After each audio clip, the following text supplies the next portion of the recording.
The laugh they fear, power hates laughter, not mockery light, not haha isn't politics silly, late night chuckles. I'm talking about the kind of laughter that doesn't ask permission. Because here's the uncomfortable truth, most political systems don't collapse from revolution. They collapse from embarrassment, not bullets, not ballots, but ridicule that makes authority look small. Satire doesn't storm the palace. It shrinks it. And once people stop seeing rulers as inevitable, the whole illusion starts leaking like a punctured myth. Satire is not comedy, it's a weapon. Let's clear the fog. Satire is not jokes about politics. Satire is power analysis with teeth. Comedy asks, isn't this funny? Satire asks, why do we tolerate this? It doesn't aim at laughter for relief. It aims at laughter for reframing reality. That's why authoritarian regimes ban it first. Not journalism, not philosophy, satire. Because satire doesn't argue, it reveals. You can debate a manifesto, you can spin a statistic, you cannot unsee a ruler turned into a clown once the mask slips. That image sticks. It lives rent-free in the public mind. And power hates unpaid tenants. Satire short-circuits obedience. Most systems of control rely on three quiet assumptions. Authority is serious, authority is competent, authority is inevitable. Satire detonates all three. When a leader becomes a punchline, something dangerous happens. People stop performing belief. They still obey, maybe, but the obedience becomes hollow, and hollow obedience collapses fast. This is why satire often precedes political shifts rather than follows them. The jokes come first, then the protests, then the rewrites. Laughter loosens the joints of ideology. History keeps trying to warn them. This isn't new. Humans have been dragging kings with jokes since before paper existed. In ancient Rome, satirists were exiled, jailed, or quietly removed. Not because they lied, but because they made power look ridiculous. In medieval courts, the jester was tolerated precisely because they spoke truths no one else could. The fool was allowed to say what the wise man would be killed for. Fast forward. Jonathan Swift didn't write a modest proposal because he thought eating babies was funny. He wrote it because polite moral language had failed. He used absurdity as a mirror, and the mirror was unforgiving. Charlie Chaplin mocked fascism with The Great Dictator, while the world was still afraid to say Hitler's name out loud. Not with tanks, with parody. And dictators noticed. Oh, they noticed. Why satire works when facts don't. Here's the brutal reality no one likes admitting. People do not change their beliefs because of facts. They change when their identity gets uncomfortable. Satire creates cognitive dissonance without announcing it. Memes are the new pamphlets. Let's stop pretending this is all highbrow. Modern satire lives in memes, clips, remixes, edits, duets, stitches, digital graffiti. A meme can flatten a carefully constructed ideology into a single image.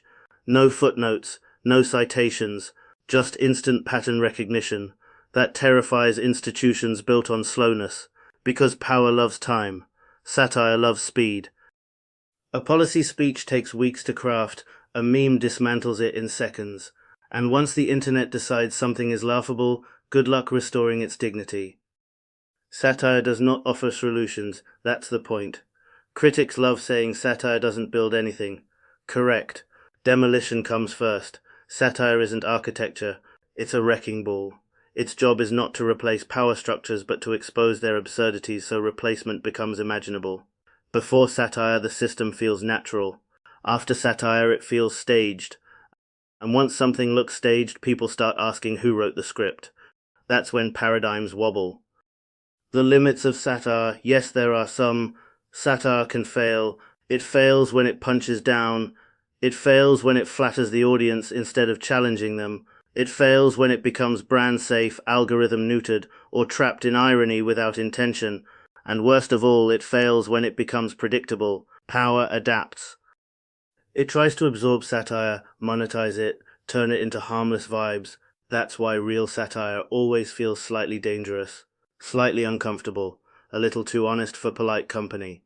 If everyone agrees with it immediately, it's probably not satire, it's marketing. Why authorities always say it's just a joke. Notice the pattern. When satire lands too close to the bone, the response is always the same. It's not serious. Stop being dramatic. Why are you so offended? That's not dismissal, that's panic. Because satire exposes what power wants invisible. And ridicule is contagious. Once people start laughing together, fear loses its monopoly. Laughter is a political act. Satire doesn't tell people what to think. It shows them what they've been pretending not to see. It shifts paradigms not by proposing new systems, but by making the old ones feel unbearably fake. Every major political shift is preceded by a moment where the emperor stops looking clothed. And somewhere, usually, a satirist was the first to point and laugh. Not because they were unserious, but because they understood something power never does. You can rule through fear, you can rule through force, but once people laugh at you, you are already losing. Satire is cognitive warfare, the undeclared front. Satire isn't just cultural commentary, it's psychological interference. Modern politics is no longer about persuasion, it's about attention control.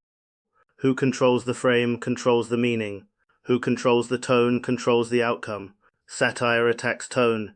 It destabilizes the emotional register a political system relies on to function. If authority requires seriousness, satire injects farce. If nationalism requires reverence, satire introduces parody. If ideology requires certainty, satire plants doubt and lets it grow wild. This is why satire functions like cognitive warfare without uniforms or generals. It doesn't need consensus, it doesn't need permission, it just needs enough people to recognize the joke at the same time. That's how paradigms fracture, not top-down, but sideways. Satire versus propaganda, mirror images. Propaganda and satire look similar on the surface. Both simplify, both exaggerate, both use imagery, repetition, emotional hooks. The difference is direction. Propaganda closes interpretation. Satire opens it. Propaganda says, this is how things are. Satire says, isn't it strange that this is how things are? Propaganda demands belief. Satire invites recognition. That's why propaganda needs enforcement and saturation, while satire spreads organically. One requires power, the other undermines it. And when satire becomes widespread, propaganda starts to look desperate, louder, clumsier, more defensive. That's not coincidence. That's a paradigm under stress. Why satire ages better than policy? Policies expire. Satire fossilizes. Most political programs are forgotten within a decade.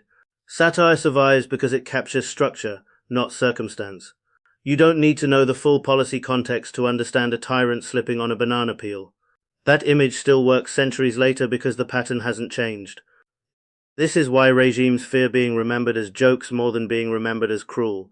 Cruelty can be justified. Ridicule can't. History forgives monsters faster than it forgives fools. Satire and class, who gets to laugh? Here's a part that often gets skipped. Satire isn't neutral. It has class dynamics baked in. Historically, satire emerges from those close enough to power to understand it, but excluded enough to resent it. Too far outside the system and you get silence. Too embedded and you get propaganda. Satire lives in the tension zone.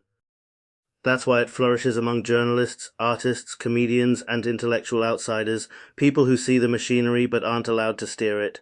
When satire spreads downward and outward, that's when paradigms really shift. Because laughter becomes shared across social lines. And shared laughter is shared understanding. When satire turns inward, the danger zone. There's a darker edge here. Satire doesn't only destabilize power, it can destabilize everything. When satire loses its target and becomes pure nihilism, it stops clearing space and starts hollowing meaning itself. This is the moment where nothing is serious, everything is ironic, commitment looks embarrassing, belief looks naive. At that point, satire no longer shifts paradigms, it freezes them. Power actually benefits from that version of satire, because disengagement is easier to manage than dissent. So the question isn't whether satire exists, it's what direction it points. Upward or everywhere. Satire is a test of democratic health. Here's a simple diagnostic. A healthy political system can tolerate being mocked. An unhealthy one cannot. Not because mockery is harmless, but because tolerance signals flexibility.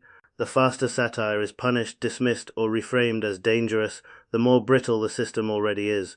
Satire doesn't create fragility, it reveals it. Think of satire as political ultrasound. It doesn't cause the crack, it shows you where the bone is already weak. Why this matters now. Satire matters most when systems are overstretched, incoherent, and visibly hypocritical. Which is now. Economic anxiety, political theatre, collapsing trust, permanent crisis language, satire thrives in this environment because the contradictions are loud. People don't need satire to tell them what is wrong anymore. They need it to articulate why it feels fake. Satire gives shape to that instinct. And once people can name the feeling, once they can laugh at it together, the paradigm has already shifted. The only question left is what replaces it. Not left, not right, just real,